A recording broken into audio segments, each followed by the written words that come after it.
শাসন করেছে, অবৈধ শাসনকে সংসদে বৈধতা দিয়েছে, তাদেরকে যদি পাসপোর্ট ঘরের মধ্যে পৌঁছে দেন, মানুষ তা কখনো গ্রহণ করবে না। তাই আমরা মনে করি এই মুহূর্তে আপনার যে গুরু দায়িত্ব সেটা হলো সংস্কার তো হবে।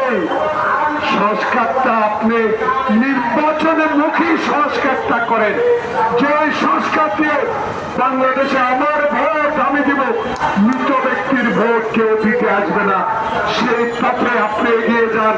দেখবেন মানুষ এখন যেভাবে আপনাকে গ্রহণ করেছে, ইতিহাসের পাতা আপনার নাম স্বর্ণাক্ষরে লেখা থাকবে। যদি একটি সুষ্ঠু নির্বাচনের মাধ্যমে, সত্যিকার ভোটের মাধ্যমে, জনগণের ভোটের মাধ্যমে যে আমি আমার বক্তব্য শেষ করছি। আল্লাহ হাফেজ। বাংলাদেশ জিন্দাবাদ। জাতীয়তাবাদী শ্রমিক দল জিন্দাবাদ। শহীদ জিয়াউর হোক এবং খালেদা জিন্দাবাদ। তারেক রহমান জিন্দাবাদ। মহান মে দিবস অমর হোক।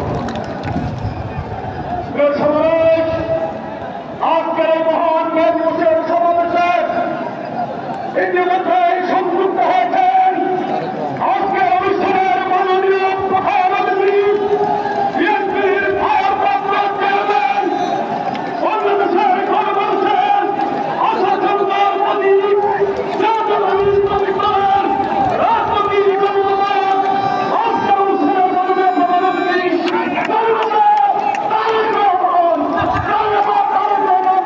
হয়েছে।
অন্যতম সদস্য সাবেক মন্ত্রী বাবু রায়চন্দ্র রায়, বক্তব্য নিয়ে আসছেন।